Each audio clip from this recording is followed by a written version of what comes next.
Yes, another Friday with a great discussion again today.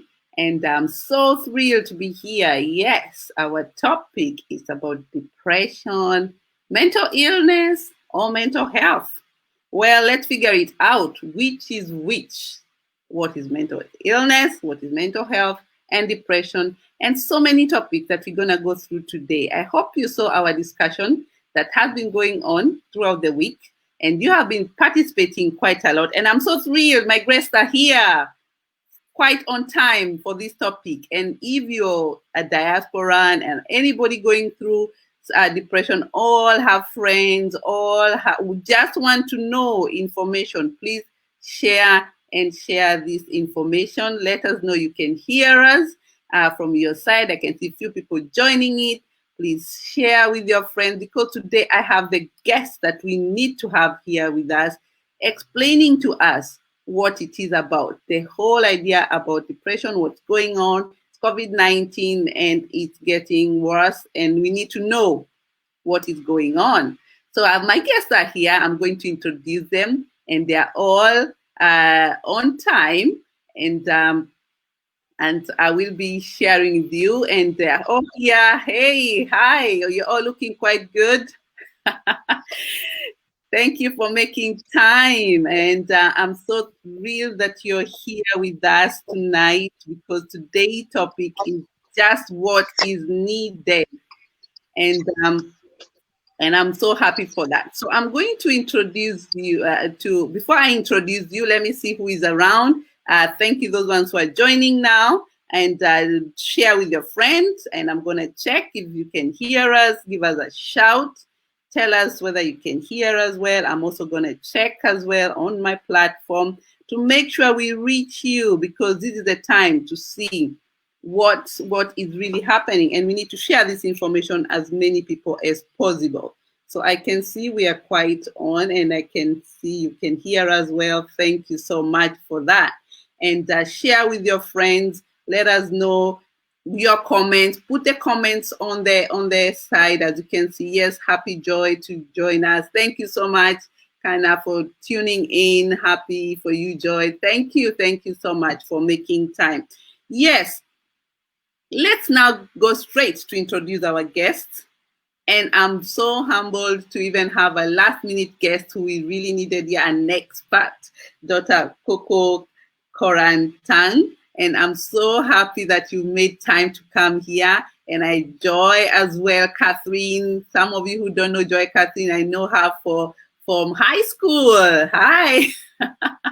We used to play table tennis in Kenya and competing. She was in another school, and I was in another school, and I was a very good table tennis champion, actually.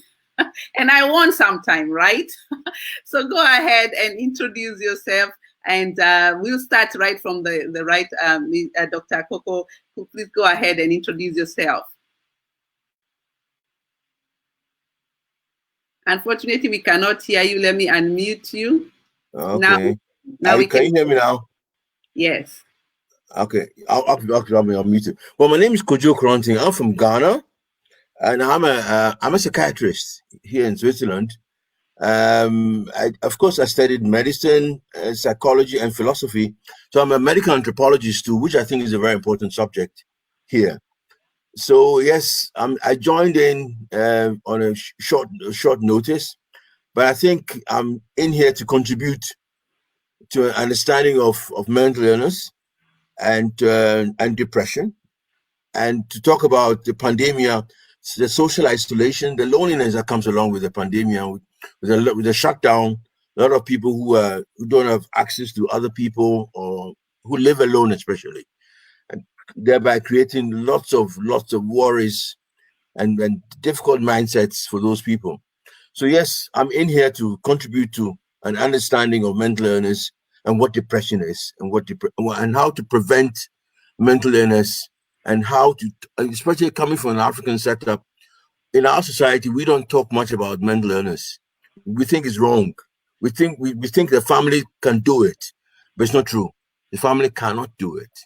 So we need to start accessing those services, but we need to understand how they function so that we can access them freely.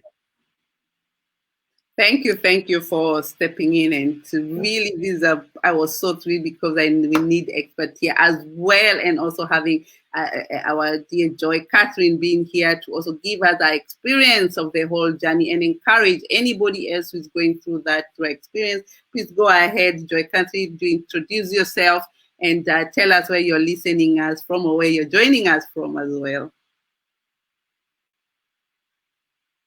Morning, good afternoon, good evening, wherever you are, depending on your time zone.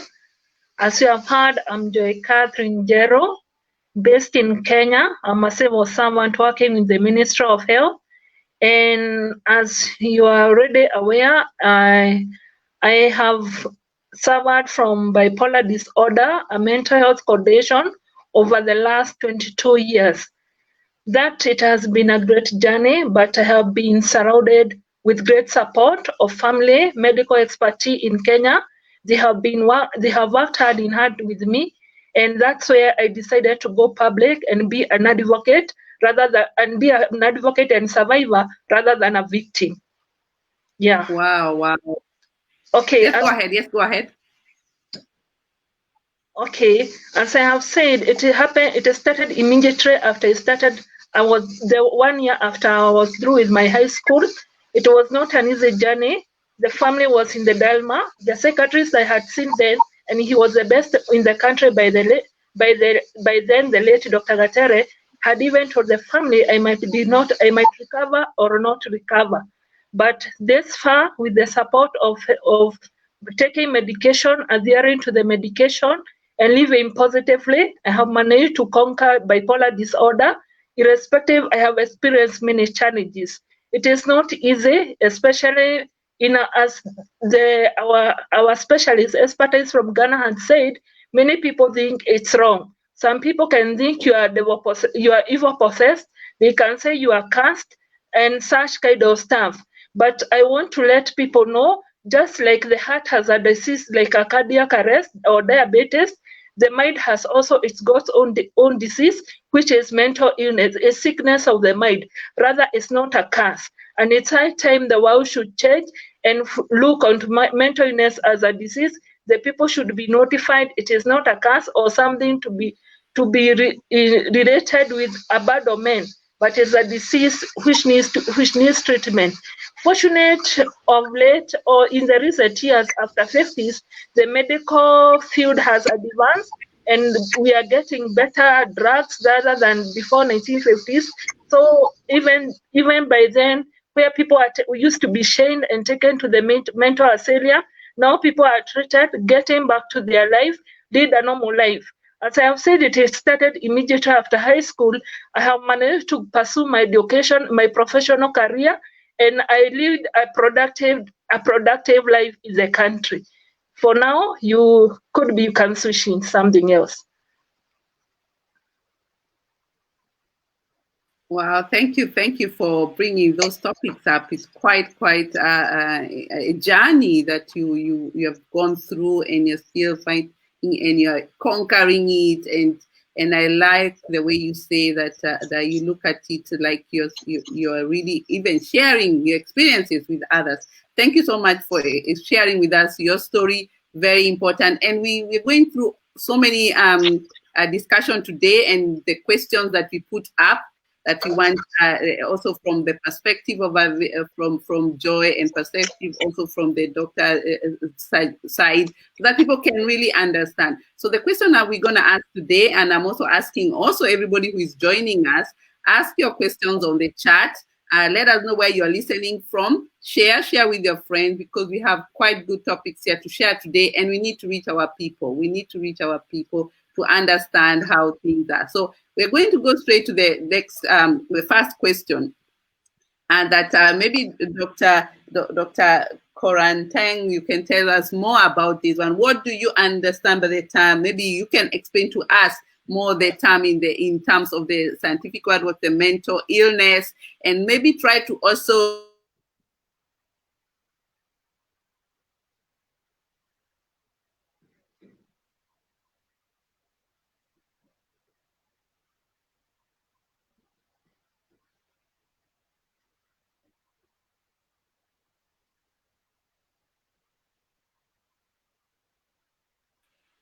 Sorry about that. We are back.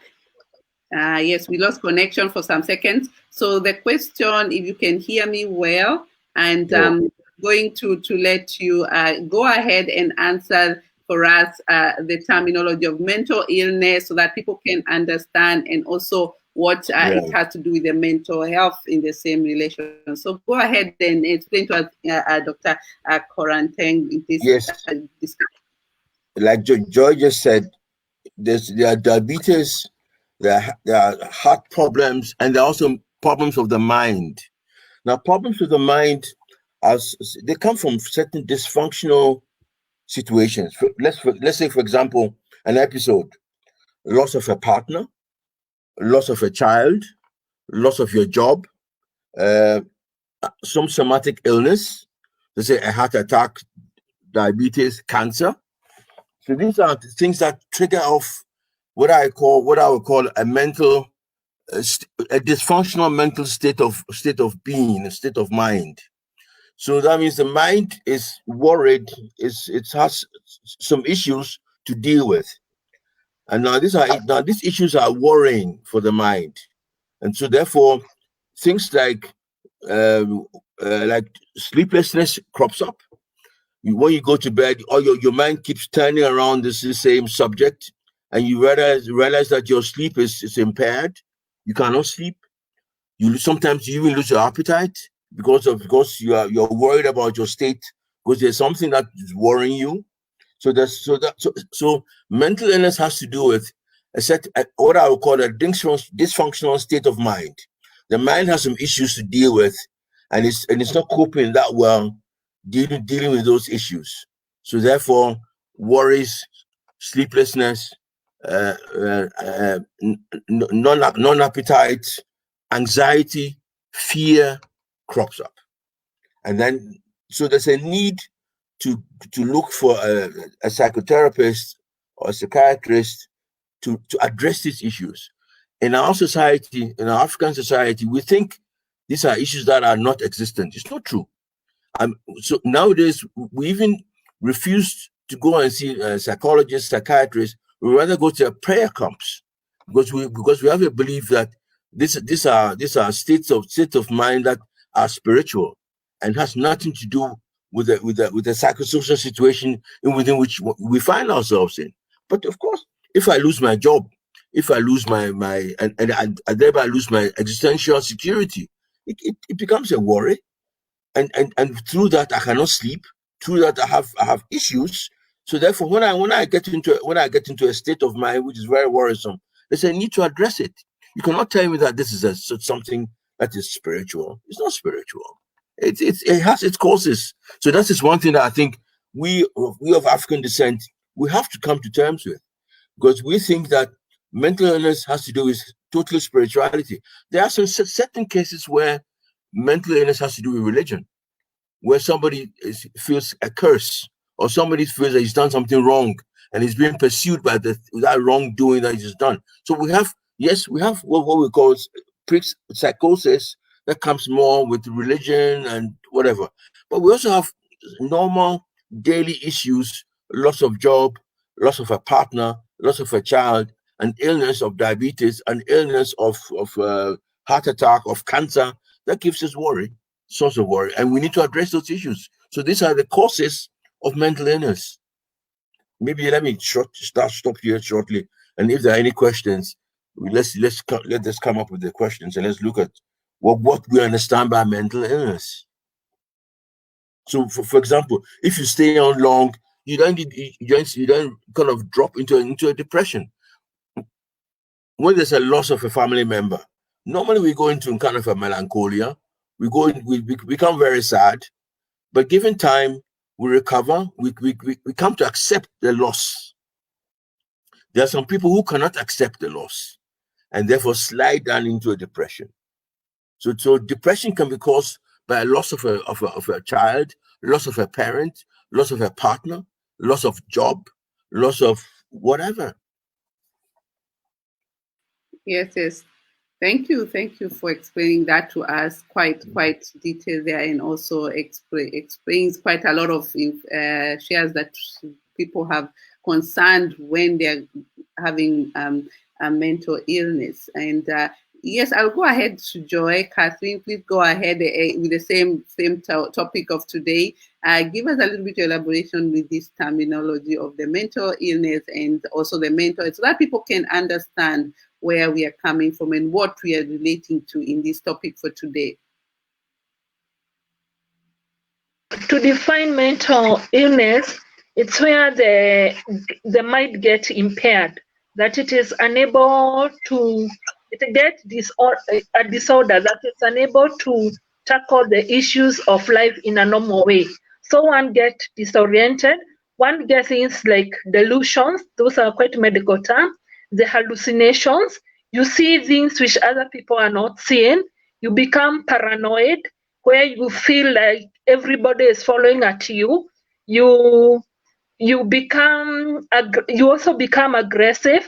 Like me, I suffer from bipolar disorder. There is schizophrenia, major depression disorder. But for me, I suffer from bipolar disorder, where I get too high or too low. When I'm talking of too high, I get mania. They said of get a mania. So in mania, you talk a lot. You see things which are not there. You start to think you are dining with like President Obama or Queen Elizabeth. So people will not understand you. You think you are very rich, such kind of thing. But now you can think even you are God. And remember there was time, although it's depending on how I was told, I could say that even I'm God or I'm Jesus or I'm Joseph, the Joseph and the Nini who was the biblical Joseph. So you try to think the things the things that you imagine becomes real. So people may not understand you, and you might even turn violent. You might become rude. People may fail to understand you. That is now when you are at hyper or mania, for that matter. And by then you need even to be taken to hospital. For me, even it has been 2 hours to involve even the police to take me to hospital when I was with my relatives and they were unable to handle me. So it is not an easy task. I remember even another time I was beaten by people. They didn't know I was mad. You know, to some point, people relate mental illness when they call you are mad or crazy. That is an untreated mental illness. And if that person could be got people to treat him or her and have the right treatment, that person could not be in the street but could be leading a normal, productive life. Thanks God for me, it has not reached there. And that's why I'm saying now people could relate being mad with being unkept or being tattered. And now over that issue, they see you could be you are clean. You know, you are not still 100% unkept. They think you are just becoming rude for the sake of becoming rude. I remember one time even I had my leg injured because people could not understand. Another time I remember even the time I was lost for like 3 days. And you know, you can see when a lady is lost, you fall at the land, wrong hearts, you experience even sexual abuse. So mental illness is not a simple journey. That's why it has been a journey, but I don't give up. I purpose to live positively and to tell them about mental illness is not a curse. So it is treatable. Treat your loved ones. Thanks for my family has been very supportive for me. Take them to hospital, and also the doctors. Thanks God for the way these days the world of medicine has advanced, and people are starting to accept that mental illness is a disease. I can also say there is time when you feel low. That is part side of mania. There is time when you feel low. This is also another bad time because it is this time when one can easily kill him or herself. You have low self-esteem. You become sluggish. You have problem with waking up. You don't want to do anything. So you feel like you have lost it all. You feel like you want to kill yourself. I remember myself. There was a time. It is not. I remember once I had ever bought a rope to kill myself. I had ever bought a rat poison to take, and even once I was about to have a successful suicide mission. And this time I was on top of a tree. I want to jump. The rope was in the neck and it was tied on the branch. I wanted to branch, but I remember I told God, God, you know one thing, I do not do this because I want to wish to do so, but I have been unable to live any longer. But I remember a voice, which I believe is like God was talking to the biblical Moses or Elijah. A voice told me, I'll take care of you. I had seen myself like a zombie. I was unable to take care of myself because things were so tough for me. Because I remember I had lost a job, but then I was not employed by the government yet. Because even in the private sector, when they learn you get sick, they fire you, or they just, they do away with you. So those are some things I had experienced. So I remember also experiencing some health problem. There was time I had gone under a major surgery, which kept me to feel like it was why God had made me to walk up from operation table. And I remember even then, one of my auntie came to see me and to encourage me and to tell me I count myself lucky they're not planning for my burial. But I told her, I wish you're planning for it. So I was in a fix. But today I look back, if I killed myself, would I be encouraging somebody like you today? So you should, no matter what comes your way, killing yourself is not a solution. So look for a solution. Look for friends whom you can call when you feel like it is over. But and also or even family members, talk to them. Look for somebody you trust, and you'll move on. And that is why I have managed to live successfully. And above all, my faith in God. I'm not saying I'm perfect, but my faith in God is quite strong. Even if sometimes I had ever doubted God and doubted His existence, He has been my best friend, who has been a true refuge to run after. So faith in God is also very important in when fighting mental illness, because at least you'll have somewhere to run to. When every other field has been like unable to assist you. So that is the way. So it is not easy. It is not, as I'm telling you, to experience abuse, physical, sexual, such things. It is not easy. But here I am to tell the world it is possible to live positively with mental health. Wow. Thank you so much. Go ahead. Yes, go ahead. Mike is okay. Listen, Catherine, thank you so much for this gallop through bipolar disorder, which is an illness from the depression corners, a major depression, this ailment. But you've really talked about the definition of mental illness. You've talked about the symptoms of mental illness, especially coming from bipolar disorder. You've talked about also treatment, and that there's hope beyond illness, which I think you've done a good job to tell us that, yes, even if you're sick, there's a way out, and you need some support from your family system, your social system, because especially for us in the diaspora, there are a lot of us living alone, so that becomes a problem then, because there's no social networking around you to help you go through the illness, which is a problem. But of course, in the Western system here, you have medication, which helps you to stabilize yourself, which helps you to kind of organize and kind of organize the illness around you, so you can at least do some gainful employment, do something sensible and useful. Because staying at home is also a problem, a huge problem, because your issue is your mind. So if you cannot get your mind preoccupied with something, it becomes a bigger problem. So just staying at home is a huge issue for mental patients. We have to get them to do some occupational therapy. We have to get them to do group therapy. We have to get them to do something, which at the end of the day, when you go and lie down, you can say to yourself, today has been at least a good day. I've been able to do something useful with myself. So at least I feel content. So yes, you've really gone through it all. And I would say that I have nothing more to add to it. I just wanted to explain that, yes, bipolar disorder, like you said, there's a manic and there's a depressive state. There's a low state where suicide becomes a problem, because then that's when life becomes meaningless. And you ask yourself, why am I living? What for am I living? But suicide is not a solution. I always say this to myself. God or the nature brought us to life, and it's only God that takes life backwards. I don't think one can choose death as a solution. This is my personal opinion. That unless death comes, we have to wait for it. But to choose death and hope that it's a solution to an end to a problem, I don't think so. But you talked about it in a very meaningful way. That you went through stages where you thought of it, and through your resolve in religion, it helped you to stay the course, and not harm yourself, which was great. Yeah. Thank you. So both of you are all really, I can see the response is amazing down there. Thank you everybody for contributing that. But I want to go back to one step backward a little bit, because Joycatherine, you also mentioned it.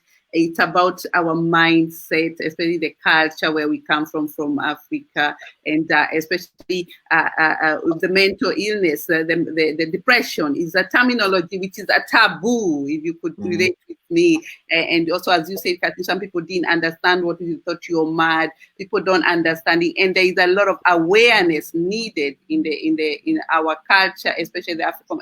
Also here in Europe, as I understand as well, it's still a taboo, but with ours, it's very high. So I wanted to find out from your side, the culture.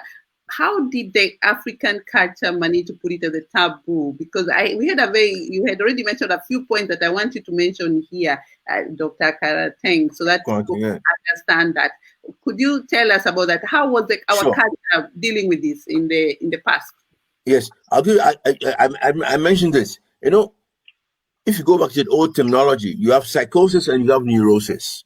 So like conflicts, like loss of job, loss of a parent, which leads to certain kind of melancholia or some kind of feeling down. Then given time, you recover. Given our African traditional setups, like in Ghana, we have a day of conflict resolution, which comes every 6 weeks based on the Akan calendar, which is Akwasidai. So that means our countries or our cultures have put certain things in place, because when you live in large communities, you are bound to have conflicts. You are bound to have what do you call it? You call it rivalry. We have conflicts within grosser units. So therefore, there's a need to address. There's a need to have solution. What do you call them? So entities to address these kind of problems that crop up within people living together. So like in Ghana, we have this system where every 6 weeks there's a day of the ancestors, there's a day of conflict resolution, where we sit down and address all conflicts within the given family. And then afterwards, you then address conflicts interfamily, between your family and my family, etc. And then you go on onto the community level, where you also address issues, conflicts within society. So what I'm trying to get across is that having such rituals or such systems in place, it opens up talking about problems. It makes talking about problems less difficult and less hidden. So therefore, we tend to talk about this kind of problems within our families. I mean, look at our compound houses in Africa. It's almost impossible to hide a conflict from your neighbor. Your neighbors, because we all live outside, it's very easy to know that this person and that person are having a conflict. Whereas in the Western world, things happen behind walls.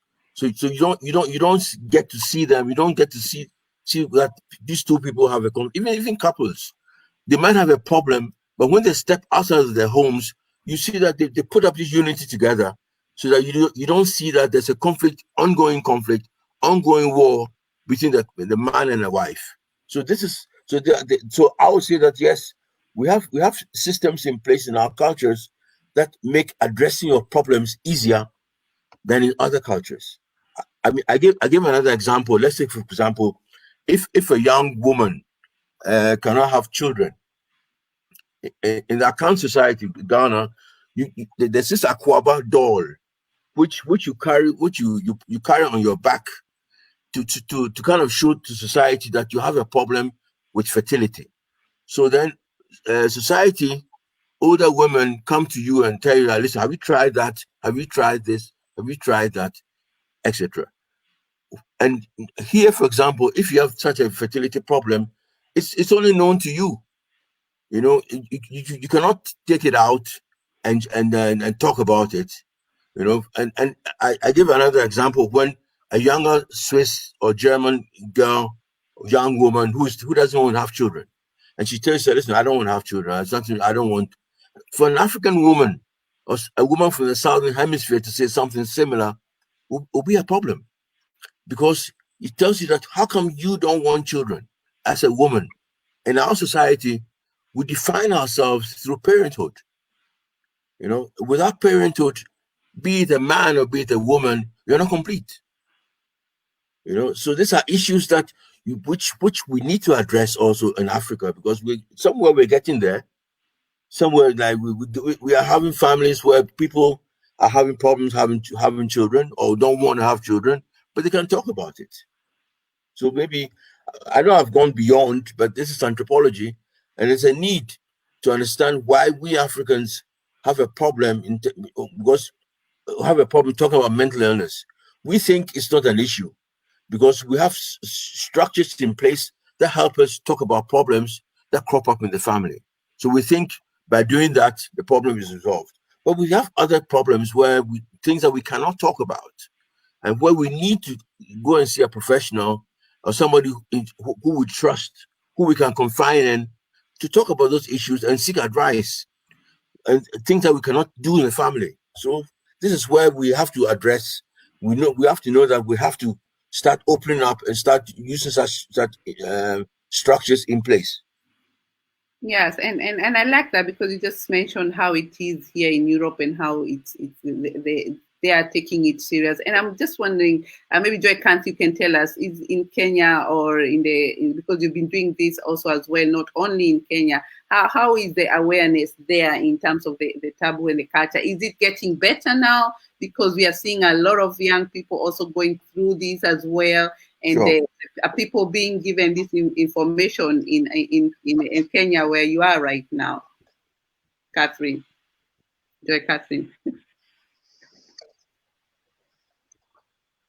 Okay, so far so good. I can say, depending on, I got sick 22 years ago. 22, and that is when I was 20. And by then, there was a lot of stigma. I can say people even could tell you, why do you talk about, how do you tell people that you get sick? Such kind of stuff. I know even today, casually, people still believe it's a curse.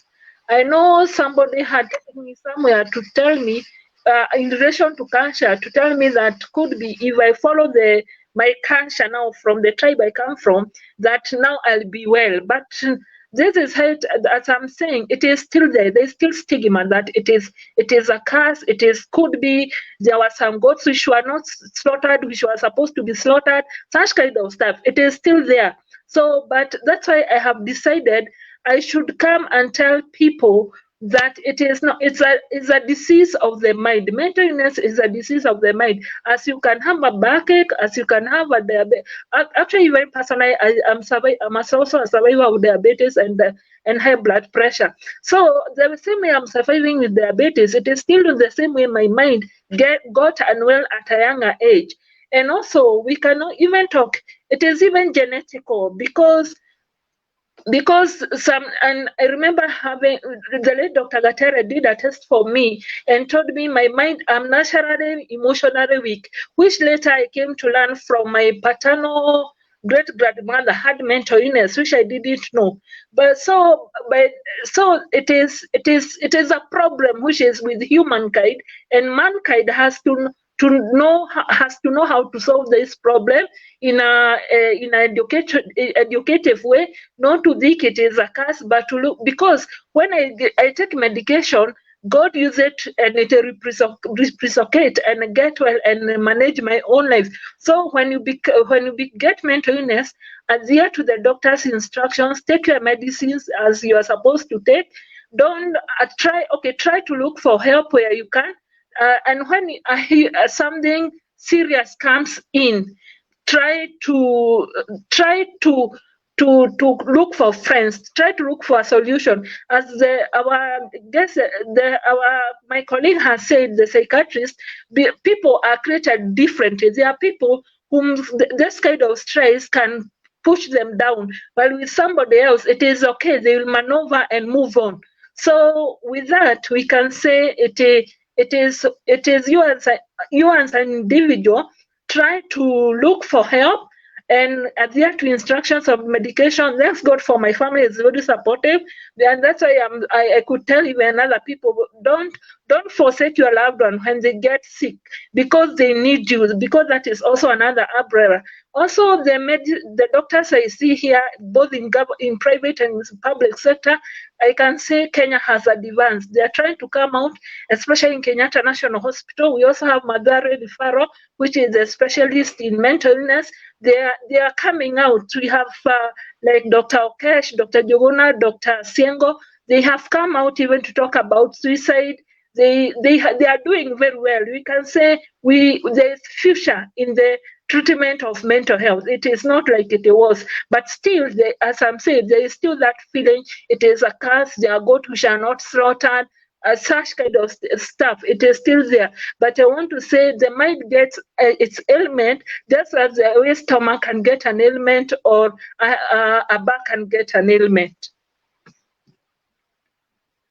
Thank you for mentioning that. It's quite interesting there, and I'm happy to know that the continent, especially Kenya, they are doing a lot of work to recognize this, because it's a big thing right now, as we can see. Also, not only, as you say, it's affecting the youth. Every other day we are hearing all these things, suicidal happening and the depression. So I'm going to go to this next topic, which is the symptoms. I know we mentioned a little bit, but I'm looking at these symptoms in terms to help the person who is on the other side. What should they be looking at? Because we had a discussion where some of the people, some of the comments came out like, how do you really know that somebody has depression? And especially those people who have no idea how they will be feeling. You also mentioned that, but how would you, on the other side, know somebody needs help, and how can you help them in that direction? And also one person there, also, I think she's here, she's listening. She had asked about the idea that she was talking with a friend, just normal friend, chatting, laughing, and before you know it, she started crying. And she was surprised, because now how do you react to that? How do you how can you support in these cases? And I know people don't go, combining this together, because there's a stigma about people don't want to go see a psychiatrist. And as we can see with our doctor, she's here, he's saying that his practice is completely full at the moment. So tell me about their symptoms, and also helping the people who are dealing with people on a daily basis who may be having symptoms, and what they should be looking out for. Maybe we can go this with yes, go ahead and let us know. Yeah. Again, so now here's somebody suffering from some kind of mental stress. And mental stress leads to certain symptoms. You start worrying, you cannot switch off your mind. Your mind keeps coming back to the same issue, same topic, and you're so tired of it, but your mind still stays there. Your sleep is impaired, because when you lie down, you cannot switch off your mind. Your mind keeps turning and turning. There's anxiety that comes up. There's, like I said, there's loss of appetite. Some people lose appetite and lose weight. There are other things like people get disorientated. When you might even ask a mental patient, what's today? Is today Saturday or Monday? And you cannot, some of them cannot tell you which year you are in, which month you are in, because they're so kind of preoccupied with themselves about this issue that they kind of switch off every other thing around them and are just into their symptoms. So yes, so we do have sleeplessness, emotional disorder, confusion. There's a disorientation, which happens. I mean, some people, like I said, in terms of the subject, in terms of, if you ask the person, so what's wrong with you? I say, I might not even know what is wrong with me. I don't know. I don't sleep well. I don't know what is wrong with me. But they know that there's something worrying them, there's something impairing them from them feeling good or normal or whatever. People isolate themselves. I mean, there are a lot of people who don't go out because of fear. They cannot step out of their flats or their houses because They feel that something might happen. People get suicidal. Life becomes all of a sudden intolerable. The suffering becomes so intolerable. The pain gets so intolerable that people opt to kill themselves because they feel that they'll have some kind of salvation or some kind of rest or some kind of, you take away the pain through suicide. So yes, so we have lots of symptoms that comes up with mental illness. With depression, people feel hopeless. With depression, people feel there's low self-esteem. With depression, people feel hopeless. There's no hope whatsoever in life, etc. So I don't know whether I've tried to answer some of your questions in terms of symptoms that come up with mental illness. Yes, you really mentioned quite a lot there so that people can be aware, because the whole idea is also to know when you're going through it and when you know your friends or somebody else is having issue where you can step in and give advice, which will go next to the next topic later. But before we go there, maybe we can hear from you, Joycatherine, about the symptoms, what should people be looking at for, and what really helps a lot, especially if you're on the other side. Who is dealing with somebody who might be having this mental illnesses or depression? Okay, could be depending on what I go through. There's that feeling of hopelessness. You feel like you are not worthy of living. There is low self-esteem. That is when I'm talking you are at the low side, and I say that is when it is so dangerous, because it can be easy for one to kill him or herself.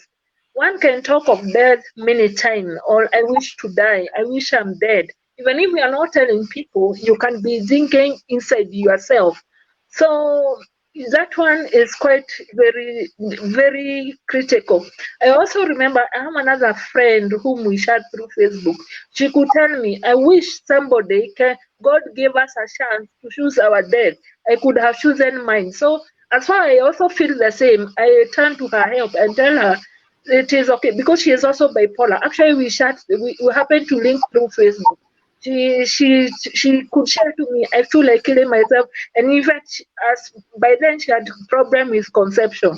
So I told her that is not a big problem. Many people are there even who cannot get their own children, but they are making it in life. So it is very difficult. And now when you are at mania, when this is when the people surrounding you will know you are not okay. You move a lot. You don't settle at one place. You move a lot. You talk a lot. As I said it, you feel like you will think like you are talking with the high and mighty of the world.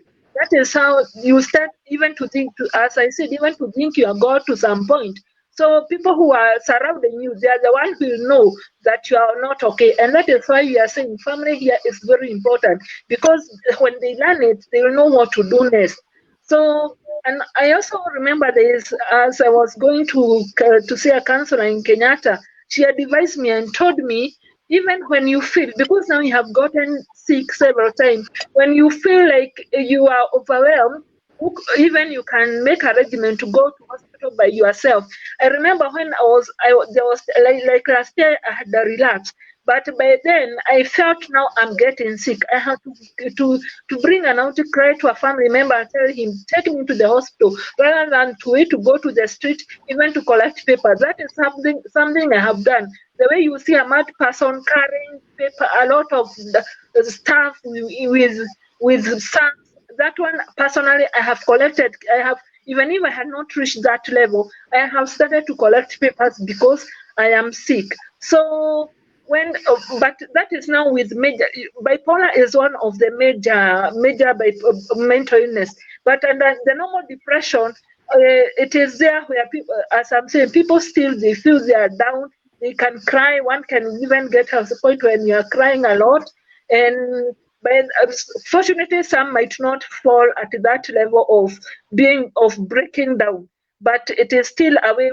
They still need to see professional help over that. And also, as you're saying, the repercussions, as I have told my story, you can get abused, you can be physically and sexually, and we also suffer the stigma. The stigma is there, especially for people who suffer from mental health.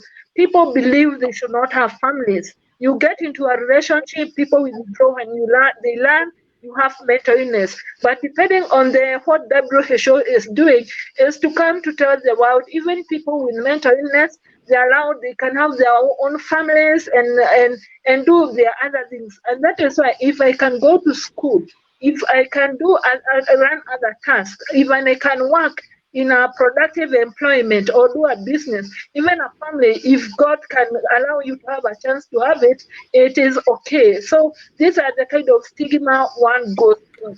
But on the other hand, I normally say, as an individual who is suffering from mental illness, be strong for yourself, because at the end of the day, it's your life which matters. So try to be strong for yourself so that you'll live strong. That story has told us the great grandmother of Prince William, she had mental illness, she had schizophrenia, but she led a productive life to be remembered, even to be honored by Israel. There is a task she did which enabled him to be honored and to be buried in Jerusalem because of running a normal life. And she had schizophrenia and she was deaf. So history has told us people live productive life. On the other hand, other people still lose, because like in June of 2018, we had Katie Spade, a designer who committed suicide because of mental illness. I think she was in a wrong marriage, because when it comes to marriage also, one should be sure you marry the right person, because if you don't get somebody who understands you, it can be even hectic to get married. It can be better to remain single rather than being in a wrong marriage, because that is also another area where one can suffer a lot. But all in all, as I have said, one has to be strong for herself, and also as you understand mental illness, live positively and know you will make it. Thank you for. Yes, go ahead. I think. Let me say something about stigmatization, which you just mentioned. Stigmatization is a big problem in psychiatry. I mean, even here, it's still a huge problem. Although every third person in the Western European system looks for some kind of mental or some kind of psychological help. So it's a huge problem. I'll give you an example again. Nowadays we talk about burnout. Burnout is a new illness. It's a kind of a trend. It's kind of it's kind of stylish, because if you have burnout, then that means you're allowed to be sick, because it's a kind of a depression which comes out of overworking yourself or stress at your place of work, etc. Yes. So talking about stigmatization, I think there's a need to address that. It's a very difficult issue.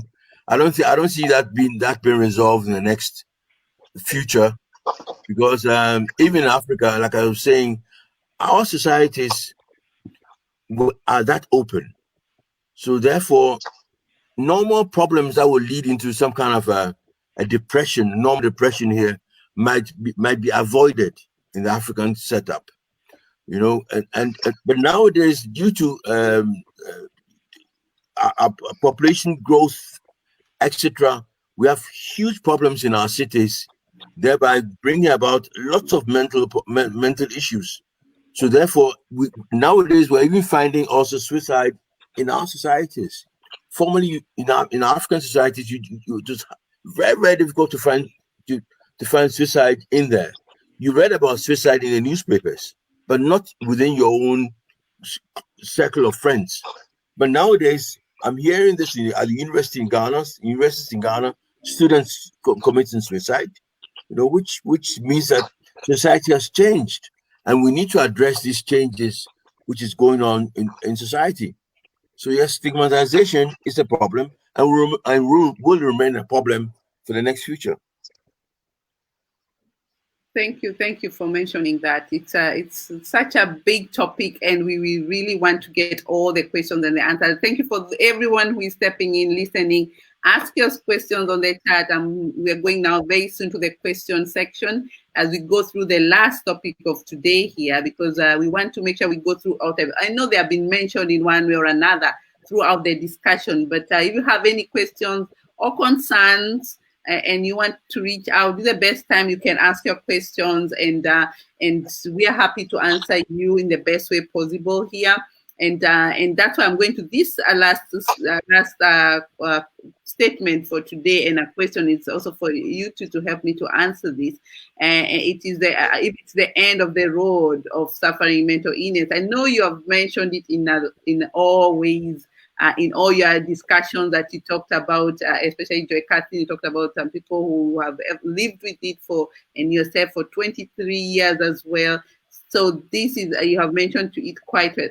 But I just want to also you to focus on people who are now going through it, and especially the process that you use, right? You went to your doctors. It is important to go to your doctors to go through this process, because as you can know, it can lead you to the good length or good situation or the worst. So help us to answer this in a way it will help our listeners or anybody going through this mental illness, or having somebody who's going through this illness, the best way to deal with it to be able to succeed as well.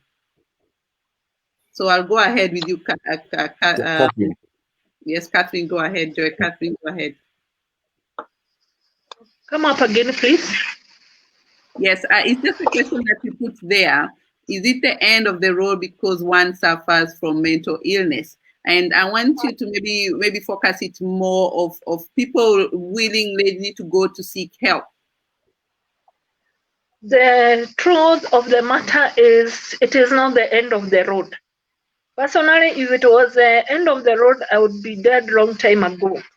But because of trying to live positively and having the strong support network of medical team of doctors and other concerned health workers, a strong supportive family, and even friends. I have seen no friends, even at workplace. I remember even when I got unwell at workplace, the colleagues took me to the hospital. And also the way the world is trying to bring the universal health coverage in the line to support all kinds of diseases, to make health affordable to all, as per Vision 2030 of UN 17 development goals. So sustainable development goals. So we see with that support, even if we are there and we are sick, no, there is still hope. Even here in Njeru is still trying to cover us. There are still challenges, but it is trying. The government is piloting universal health coverage to tackle all kinds of ailments. So with that, in the bigger picture, that the mental health has been brought to the bigger picture to assist all citizens. It is not time to give up. It is time for us, could be who have much experience, like I have done, to go to the world, go to the community, and tell them there is hope, even when one has mental illness. It is not the end of the road.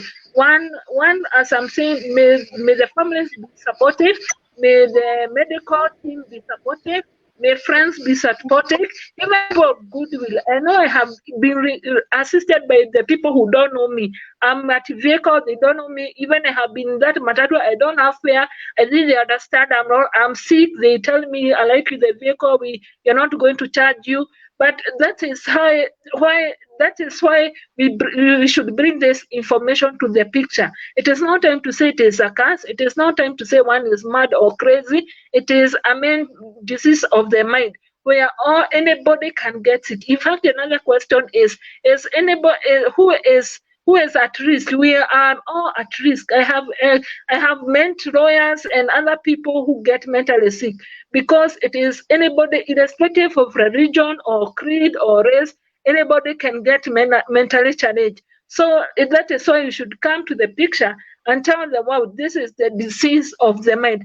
I also thank God, because even World Health Organization is learning this. Because even in 2017, the topic was of during the World Health Day, which is 7th April, was depression. Let's break the silence. So it is time to break the silence and let people know this is a disease which needs support, just like HIV, even the way we are taking care of COVID today. In fact, I understand the thing for World Mental Health Day is going to be related with COVID-19. So it is time to break the silence as the theme of World Health Organization in April 2017. Wow, thank you so much for mentioning that. And yes, I'll go straight ahead and also ask the same questions. That is our last question. And anyone who is listening to us, please ask your questions now, because after this, we'll be going straight to your question. I can see some of you who are asking the questions, and we will do that straight away. And I would like also Dr. Koranteng, I call him Coco, Mr. Coco. That's your favorite name. And I want to know about you, especially now during COVID-19. I mean, people may be starting to face it for the first time, having depression, never knowing what to do. And I know your practice as well. You've been talking to us about your practice. It's become full at the moment. Like everybody who's listening here, he's in Switzerland, and even having his own practices are getting more full at the moment. Is it the end of the road? Mental health is a reflection of health. I mean, health means biologically, spiritually, and mentally. So we're now looking at it more from a holistic point of view. And mental health has to do with having an occupation. Mental health has to do with being added within yourself. Mental health has to do with having psychosocial relationships, family. So it's a balanced thing that needs attention. It doesn't come within itself. It's not, like you say in German, it's not self-verständlich. It's not a matter of course. You have to work for it. You need work. The work that you're doing must give you some satisfaction, some pleasure, to really feel that yes, the work you're doing makes you feel good. You need to have friends and family. That also, when you close from work, you meet them, you socialize with them, interact with them, and then it makes you feel good. And then last but not the least is yourself. You should be content within yourself. You must be okay within yourself biologically. No health impairments like diabetes or stomach ulcer or whatever. Living a balanced life, having enough sleep, having enough social life, etc. That is mental health. So mental health is not only a question of only your mind being at rest with itself. No, it's your body too. Doing some exercising, doing some gym, going for a walk. These are things that I tell my patients. For example, I have patients. I tell them, when you get up in the morning, before you start thinking, because when you start thinking, everything closes down. Get up, wear your trainer, go for a walk, do some exercising, do some stretch exercising, and then when you come back, go and have a shower, and you'll be fine. And then you start the day on a different note than when you start the day from bed.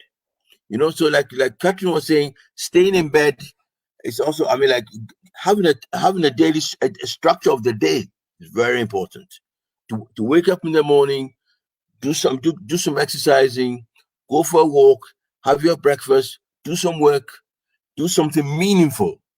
Because at the end of the day, when you go to bed, that you have to answer this question to yourself. How was your day? Was your day okay? Or was your day not okay? You need to answer that question for yourself. So yes, so mental illness definitely is not the end of the road. It shows us that something's gone wrong within our life, within our system. And there's a need for us to address those issues and then find our way back into mainstream. So yes, I would say that it's surely not the end of the road. It means but it's a challenge, especially for those of us living in the Western world, where there's social isolation, loneliness, where a lot of us live alone. And so therefore it becomes a problem. In Africa, the weather is good and people are outside. So this is something, this is already therapeutic. You know, so this we take for granted. But when you move into this cold Western societies, then you get to know that it's not something that we should take for granted at all. Thank you for mentioning that. Those were really, really powerful information you mentioned there, especially the diaspora, and they keep preaching so much. They are also to keep a good mental health, as we just had. Before we get into this stage of getting mental depression or burnout, we need to make sure that we really have our mental health well maintained, doing your exercise, as you said, and eating healthy as well. That's exactly. Also part of the system. And also, I keep telling you, as African, I don't know about that, you may also second that, about taking your vitamin D, which is something that we African don't absorb so much, which bring up the problem of SAD. Maybe you can mention that, because there's some small nutrients that fail in our body that triggers other reactions of our mental health. Yes, we seem to see that the lack of vitamin D and lots of patients. Yes, so this is something that I think a lot of us would have to look at our GPs and then do the determination of the vitamin levels within the blood system, and then let's address that. Let's try and eat healthy. Let's try and take some of these dietary supplementaries to boost our lackings of our meals and of our daily foods, and then let's check with our GPs. I think it's very important that once a year that we do our general checkups to make sure that things are in place. Everybody will die. There's no question about that one. But living a healthy life, living a balanced life, and then especially mental health has not to do with your mind, but it has to do with your body, your work, everything. Thank you for that. Now we are straight going on now to questions and answers from our guests. Throw your questions on the chat right now, as many as you can. We have around 10 minutes. You're already gone out of our time slot, but we are ready to answer your question. And Catherine, I hope you can see the question there that has been asked to you. And they're saying to Catherine, are there self-help groups in Kenya, somewhere you can meet other patients? Sorry about that. We cannot hear you. 1 second. Let me unmute you, and then you can start again. Sorry about that. Go ahead. Okay. Here in Kenya, I wanted to know of two groups which I am a member. There's one which we call users and survivors, users of psychiatric services. And we also have another one at Kenyatta National Hospital, where I normally go for my appointments, which is Sunshine Support Group. They have been of great help, and we still can say we need to be more vibrant to create more, because people like who are in the county governments, or I mean in up countries or outside the Nairobi, they might lack access of these support groups. So there is still a huge task for us to make sure that other support groups have been well diversified in other parts of the country. Okay. Yeah. Thank you for mentioning that. So I'm saying this is where you meet all walks of life. You meet lawyers, you meet doctors. That is why anybody can get mentally sick.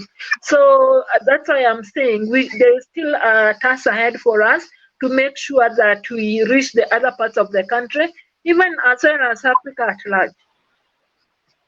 Thank you. So you share with us the contact if you have later on, and I can share with the people here the addresses where they can go to if you have specific places that they can go to, and that will be very helpful. So I'll let our doctor to answer this question that is coming through right now. I hope you can see the question.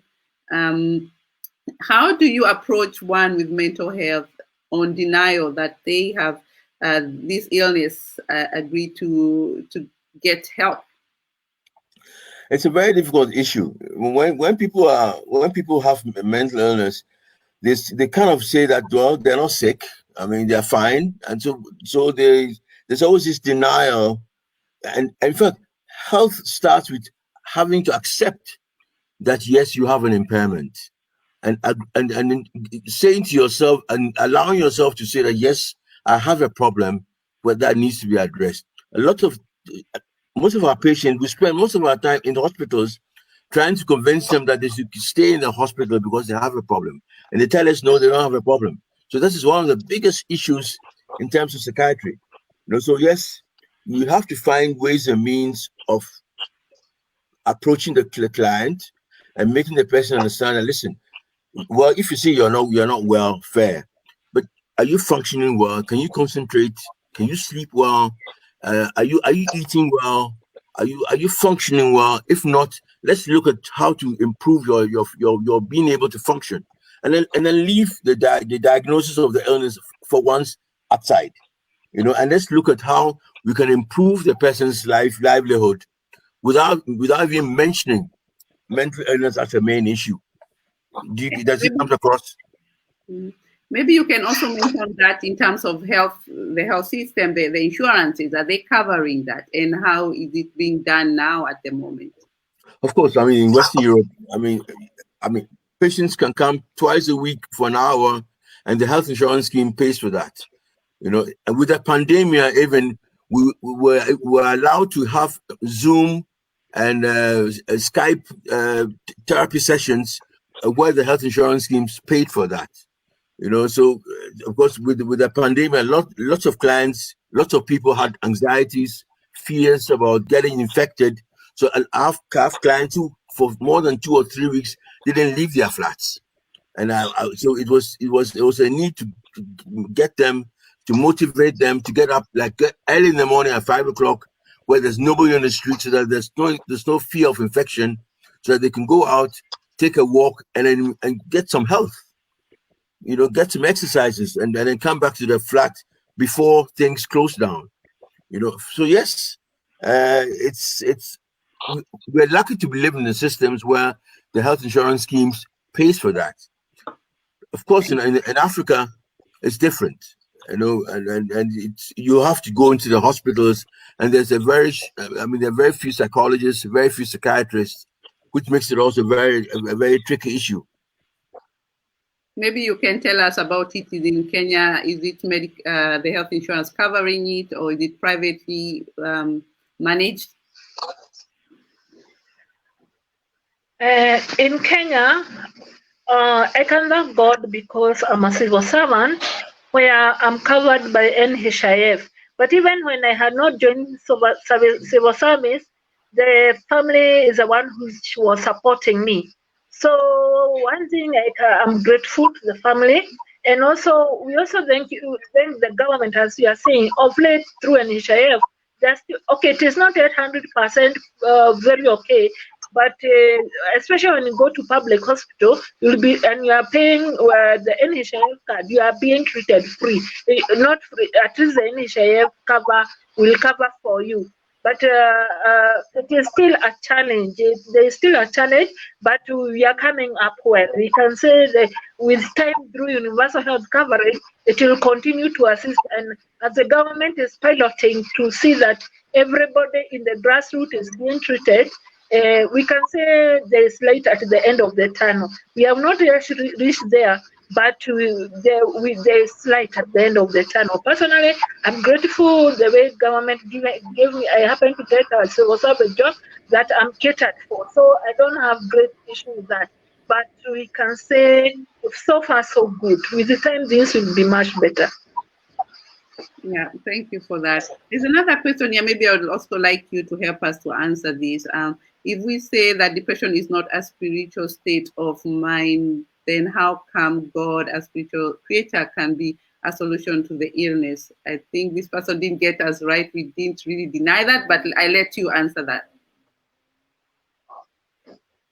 Okay, as you are saying, I think he did not get it right. But we can say, we are saying depression is or mental illness, we can frame it as a disease just like any other. And even any other disease involves God. I said, I take medicine, then God reciprocates through them, I get well. In fact, even many hospitals, they say the doctor's quote there, it's we treat but God heals. So here we can say we cannot, it is still, it is not that it is not a spiritual matter, but it is a disease like any other. So, and God is involved in the entire healing of all diseases. Yes, thank you for that. I think we mentioned quite. Do you want to add on that? Yes, let me add something very shortly. You know, this is for me something very philosophical in the sense that life, there's life between birth and death, and every culture, every society has to find a meaning or a sense of this time between of being born and the time you die. So how do we organize this period of time? That's where religion comes in, and philosophy comes in to help us orientate ourselves during this period of time. Religion gives you a hold, like you say in German, a halt. You know, it's a hold. It gives you structure. You know, somebody who's atheistic, who has less hold in terms of creation. You know, so religion is very important, but not for everybody. You know, but it has a very important essence in life, I would say.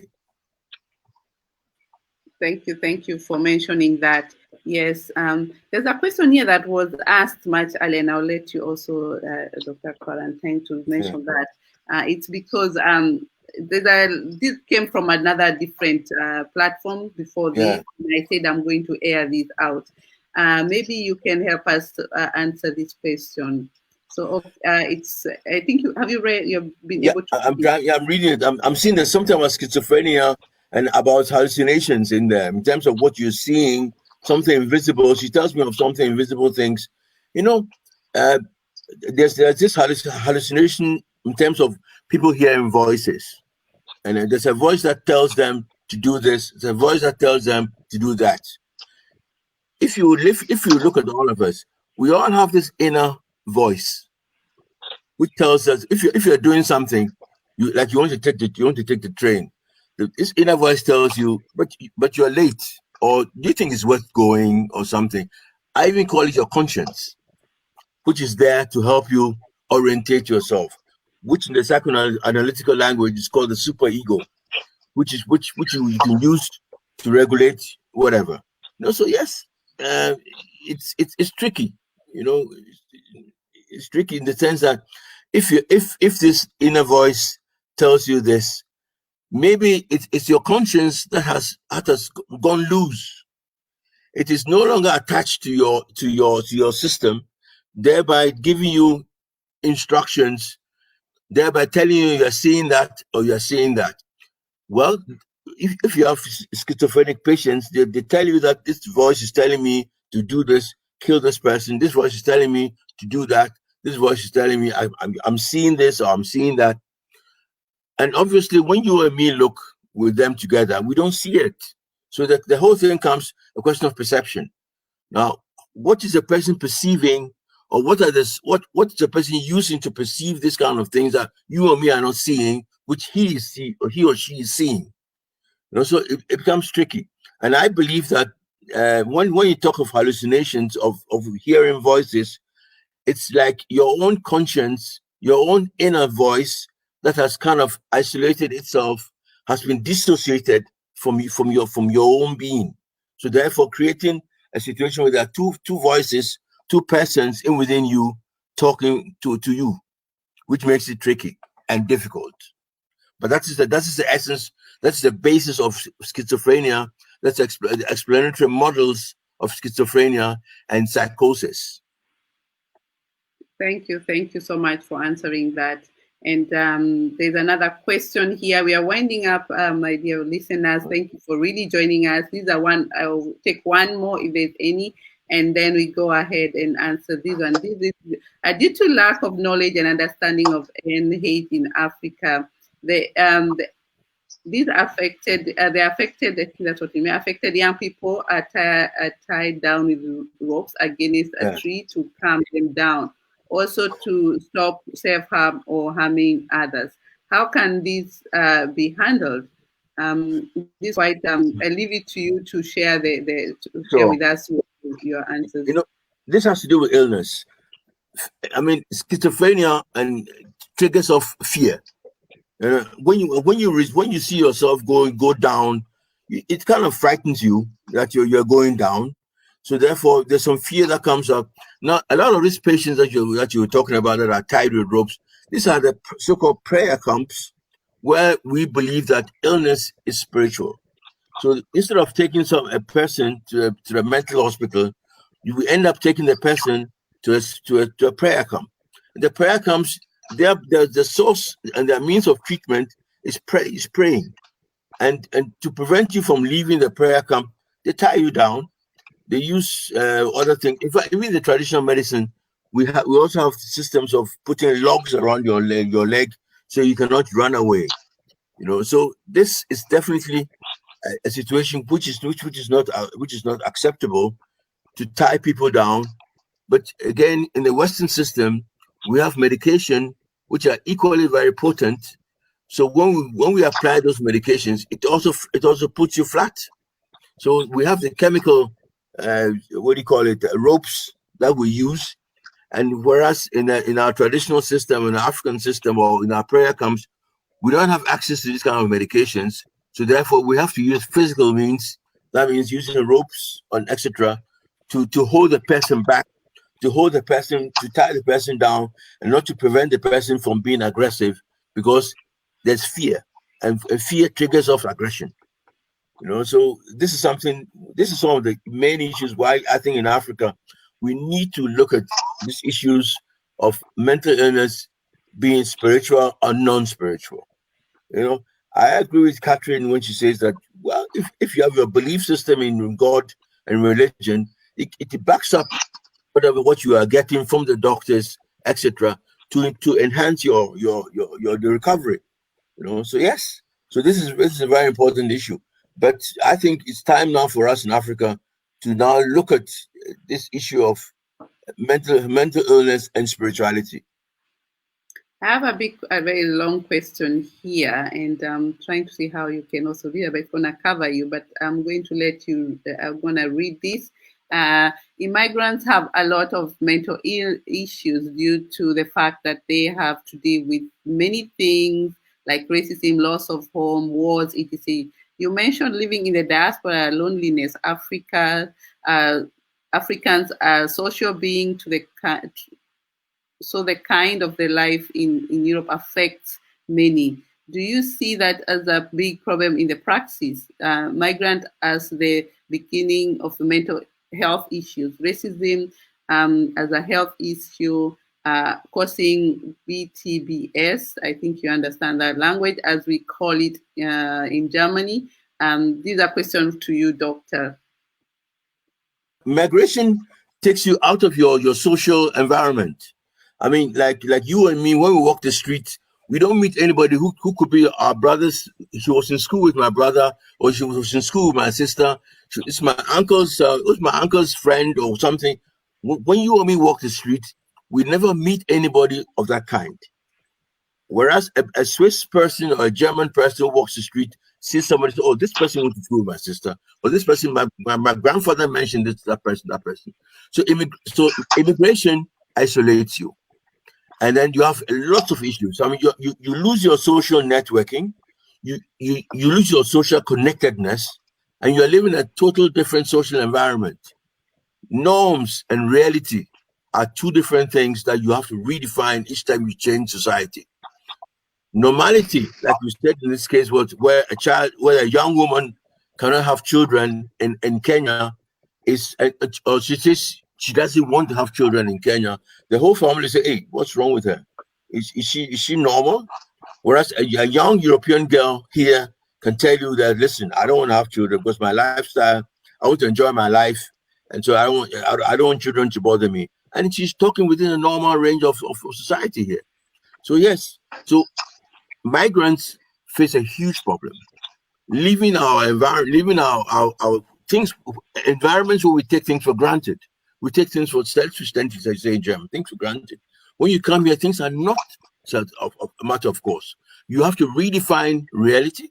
You have to redefine norm, and then you have to fit into these categories, making life, and then at the same time, you have issues of work, you have issues of making whatever happen, so etc. So you have, at the end of the day, you have a lot on your plate, which you have to take care of, which makes it definitely very, very difficult and tricky. Thank you so much. I can see quite a lot of conversation going on there. Thank you everybody for contributing. It has been such a great time to have you here listening to this important topic. And I hope you have learned something, one or two, to share with others as well. Please share this video. It's recorded. And if you're watching this later, feel free to share with us. You can put your comments here later on, and we'll try to answer you. And yes, mental illness is real and sure. happening, and we diasporans are also part and gonna be affected quite a lot, especially now during COVID-19. Sure. But that's not the end of the road. That's sure. What they say. There are medication, there are way of mental health practices that you should do, healthy eating, making sure your nutrients are balanced. And also seeking medical help. There's nothing wrong with seeking medical help. And very, just as you go to your GP or to your house doctor here in Germany and Switzerland, it's the same way. You should go to the same person, talk to them, and they will give you direction where to go. And it is very normal. Most of the people who are around in Europe, who know even the Europeans, it's a normal practice nowadays to go to a psychiatrist, because it's somebody to talk to sometimes. And that's all what you need in some very early stages. So let's do this very early before things get worse. And thank you, Joy, for also sharing with us your experiences and how you went through all this for such a long time. Shows that it is manageable. And with a good system behind you, your family, your friends, your work colleague, because you're working as well in the health sector, in the government, which you can also deliver like everybody else. It is manageable. So thank you so much, and also for your expertise, Doctor. You give us quite a lot of experts, and just maybe give you only 2 minutes each one of you to also encourage people outside there who are going through this problem at the moment. I'll start with you, Joycatherine. Maybe you can tell us just 2 or 3 to encourage our people who are there, who are really now going through the stages right now. Please take up the stage. Okay, as I conclude, I can mention some few words here. One is believe in yourself, then work hard, be positive, never give up, be patient, have strong network, have faith, and lastly, never allow anybody to write your story. It's you to take a pen and write your story. Soon the book is coming, of which it will entail this life experience written by me. Looking forward to share it with you here again. Wow. Thank you so much to know that you're writing a book as well. Hey, that's a good insight. How best is it writing our own stories? Yes, and that's what we tailor for. And I hope you could also be part of our book that is volume 2 coming up. We would need your story there as well, apart from your book. We only take 15 pages of it. So I'm looking forward, maybe we could follow it up, because it's a very important topic there, as you said. So thank you so much for sharing with us. And I'll give the stage now to Dr. Kojo KORANTENG. Yeah. Well, let me say this. More than 70% of my patients don't take any medication whatsoever. So I'm just trying to say that psychotherapy is not something that is for so-called lunatics, as we always say back home. So that if somebody goes to see a psychotherapist or a psychiatrist or a psychologist, that person must have lost his or her mind. It's not true. Some of us just need some orientation help, a second opinion about certain issues and how to reorientate ourselves. So I would beg and plead with my fellow African people that we shouldn't see psychotherapy as only for lunatics. No, it has to do with clearing your mind. You have things on your mind that you want to share with you. You cannot sort with yourself, alone with yourself. So to get a professional person, sit down with a professional person and try and sort out your thoughts and your mind, and then get on with your life. Like I said, most of my patients don't take any medication whatsoever. So please don't let us see mental illness as something that if you've had it, that means you've lost life for the rest of your life. No, it's not true. So I would plead with you, seek help, talk to professionals, and it has to do with a second opinion about certain issues. But you're getting the second opinion from a professional person, and that's the difference. It's not family. Thank you so much. As you had that, seek professional help, and as well, it doesn't mean all the time you have to take medication, right? As you say, there's different way of dealing with the situation as well, according to the stages as usual. So take up the chance, go to see your doctor, as I can see somebody else mentioning there. Yes, you need to seek specialists, of course, that's true, and quite a lot of comments from you guys. So thank you so much for your time. We've actually crossed, and I was looking forward to it because I knew probably we were going to spend more time here because it's a very important message. We cannot preach enough how important it is to make ourselves aware of depression, mental illness, and how to maintain our mental health. And it's so important in your life. And I'm so grateful that both of you made time to be here. And I can't wait to read your book, Joycatherine, my namesake, and my old classmate. And I'm thrilled also I met you as well in Kenya in another event. You came and really supported us. And you were supposed to be in one of our events that we just canceled, but we are still hosting. It was supposed to be in Nairobi, Kenya, as well as so many other countries here in Europe. But we are happy to have you here, also sharing with us the same information that you would have shared with us then. And I'm also looking forward to the virtual meeting that is coming up as well. So thank you so much. And I wish you a lovely evening for you and everybody else who's listening. Thank you for being here for us. Great people coming here. And I'm looking forward to the next topic that is coming up as I release both of you and so that you can also go to the day. So thank you so much for being here. And let's catch up again. Hopefully, if there is demand for having this again, we're gonna call you here. Okay. Definitely, because it's a very needed topic. Thank you so much. Thank you so much, and enjoy Nairobi. Catherine is gone already. Okay. And all the audience from diaspora, and also in Kenya. Thank you for your support. Yes, your fans have been here as well. I've been seeing quite a lot of them. Thank you so much for joining. Okay. Bye, guys. So thank you everybody who is there and who made time to join us. Another great discussion as you have had there. We are so thrilled because of having great people who are there to share their knowledge with you and also giving us their part in this big discussion about depression and mental illness and how you can deal with it. And I'm so happy that we have been able to go through all that together. And I can see we are having technical issue, but I want to thank some few companies there that have been able to be here with us to support this kind of work that we do. And I hope that we can look forward to also getting more support in the near future from companies. We've had it's called Limitry, a money transfer company that is there for us. And we're going to look for great topics like this in the near future. Thank you so much for joining, and I wish you a lovely weekend for now.